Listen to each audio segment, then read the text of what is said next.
সুপ্রিয় দর্শক, আসসালামু আলাইকুম। সাবিয়াস রেসিপিতে আপনাদের স্বাগত। আজকে আমি ডিম আর ব্রেড দিয়ে খুবই মজার একটি নাস্তা তৈরি করব। একদম ঝটপট তৈরি করা যায়। এটা বিকেলে চায়ের সাথে বা বাচ্চাদের টিফিনেও দিতে পারেন।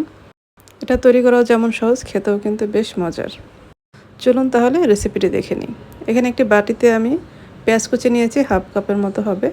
আর মরিচের কুচি দিয়ে দিলাম, কাঁচামরিচ কুচি 3-4টার মতো কাঁচামরিচ কুচি দিয়েছি। আর সামান্য লবণ দিয়ে এভাবে একটু মাখিয়ে পেঁয়াজটা একটু নরম করে নিব। তারপর এখানে আমি জিরার গুঁড়া দিয়েছি, ভাজা জিরার গুঁড়া, খুবই সামান্য পরিমাণে একটু মরিচের গুঁড়া দিয়েছি। আর দিয়েছি ম্যাগি মশলা 1 প্যাকেট। এখন এই মশলাটা পেঁয়াজের সাথে আবার একটু মেখে নিয়েছি। তারপরে আমি ডিম দিয়ে দিয়েছি একটা। ডিমটা ভালোভাবে মিশিয়ে নিলাম। তারপরে এখানে আমি চালের গুঁড়া দিয়েছি 2 টেবিল চামচ। আর ময়দা দিয়েছি ভরে ভরে 1 টেবিল চামচ। এখন ময়দা আর চালের গুঁড়াটা খুব ভালোভাবে মিশিয়ে নিব। তারপর এখানে আমি ব্রেড নিয়েছি 3 পিস। ব্রেডটা এভাবে 3 কোনা করে কেটে নিব। কেটে নেওয়া হয়ে গেলে তারপর যে আমি মিশ্রণটা তৈরি করেছিলাম, এখন ব্রেডের গায়ে মিশ্রণটা খুব ভালোভাবে লাগিয়ে দিব 2 পাশেই।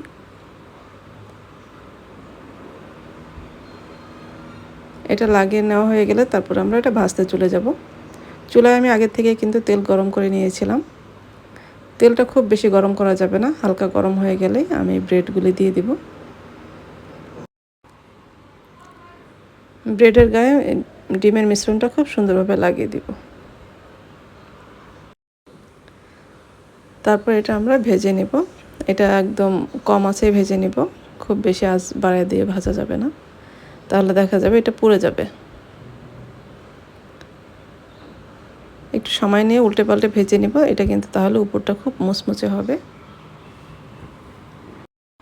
অনেক সময় দেখা যায় গেস্ট চলে আসে, ঝটপট কিছু নাস্তা তৈরি করতে হয়, তখন কিন্তু আমরা এরকম সহজ রেসিপিগুলি তৈরি করতে পারি। খুবই তাড়াতাড়ি হয়ে যায় যেরকম, আর খেতেও কিন্তু গরম গরম চায়ের সাথে খুবই ভালো লাগে।